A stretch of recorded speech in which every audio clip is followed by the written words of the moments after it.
Don't forget to subscribe, and turn the notifications. We upload daily, and check the source of this video to view all the images and videos if there was any. Image copyright AFP Image caption Andrés Manuel López Obrador's supporters are trying to make their candidate appear cuddly. Mexican presidential elections come around every 6 years, and since 1929, they have been won by men from either of the two main parties, the PAN or the PRI. So why should you care what happens on Sunday? 1. They are the biggest election in Mexican history. Not only are 88 million Mexicans entitled to vote, there are a record number of races too. The most watched will be that for the top job, the presidency. Key facts. Image copyright AFP Image caption There are 4 candidates running and each has their own PIN-ATA. To be held on the 1st of July. Winner will replace President Enrique Peña Nieto from the Institutional Revolutionary Party (PRI). In Mexico, presidents are restricted to a single 6-year term, so Mr. Peña Nieto cannot run again. Polls suggest left-wing candidate Andrés Manuel López Obrador has a big lead over the rest of the field. 3 more candidates are in the running: conservative candidate Ricardo Anaya, governing party candidate José Antonio Meade, and independent Jaime Rodríguez. In total, there are a whopping 18,000 elected posts up for grabs, according to Mexico's National Electoral Institute. All seats in Congress, both in the lower house and in the Senate, are up for election. In 30 of Mexico's states, there will be elections for state Congress and for mayors as well. Moreover, residents in 8 states and in Mexico City will cast their votes for governors. So whoever wins and which parties make gains, there will be changes at the federal, regional and local level. 2. Mexico may be in for some change at the top. Since 1929, when the Institutional Revolutionary Party (PRI) was founded, it has dominated Mexican politics. For 71 years straight, from 1929 to 2000, its presidents governed the country uninterrupted.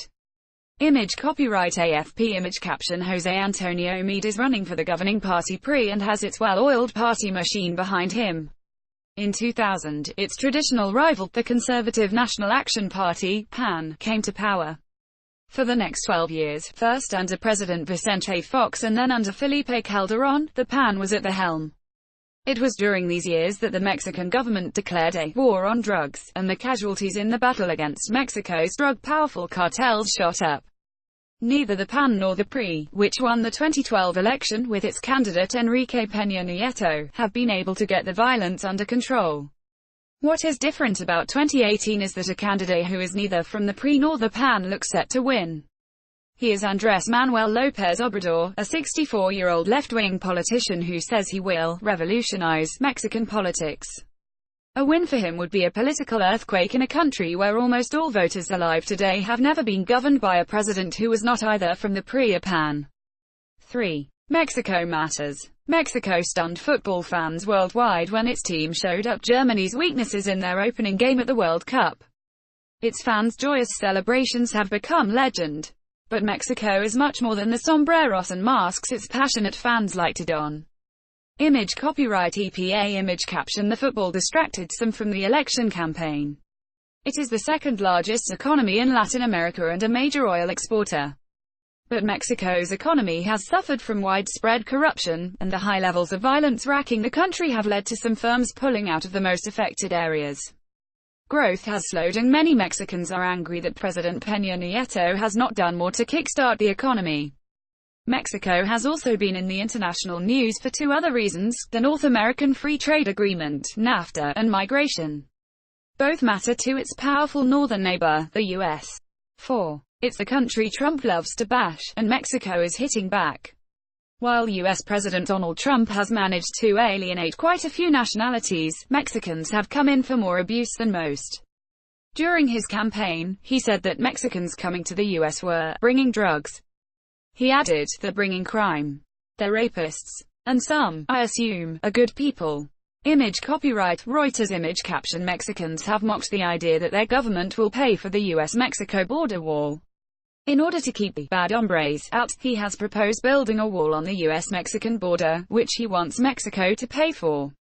More recently, he has criticized Mexico for allegedly not doing enough to stop Central American migrants from crossing Mexico en route to the U.S. Who the next Mexican president will be and how he deals with President Trump and his plans to renegotiate NAFTA and build a border wall will therefore be key to U.S.-Mexican relations. The candidate who has been most critical of Mr. Trump during his campaign is left-winger Andrés Manuel López Obrador, also known as AMLO. He has said he will make Mr. Trump see reason, and his staunch opposition to the U.S. president has won him extra voters, analysts say. But on the matter of children being separated from their migrant parents at the U.S. border, conservative candidate Ricardo Anaya went even further than Mr. López Obrador, saying that, "It reminds me of what the Nazis did in World War II, it's completely unacceptable." Image copyright EPA image caption There have been protests in Mexico against President Trump's policies. The governing party's José Antonio Meade has also confronted President Trump. He condemned the tariffs the U.S. recently imposed on Mexican steel. In a tweet, he warned, "Don't play with Mexico. We will defend our jobs, our markets and our workers." 5. It's been a deadly year. The elections have been held against a backdrop of record levels of violence, with official figures suggesting that more than 25,000 people were killed in Mexico in 2017. Image copyright AFP image caption Running for local office in Mexico can be a death sentence, says candidate for local Mayor Jaco Badillo. Politicians have been far from immune. Between September, when registrations for candidates opened, and the close of campaigning on the 28th of June, 133 politicians were killed, according to figures gathered by a consulting firm. Most of those killed were running for local government posts and were campaigning in areas where drug cartels often wield more power and influence than local law enforcement, or where local law enforcement colludes with the gangs. One thing many voters said they would like to see was an end to the violence. How to bring that about will be the biggest challenge for the candidate who will be sworn in as Mexico's next leader on the 1st of December 2018.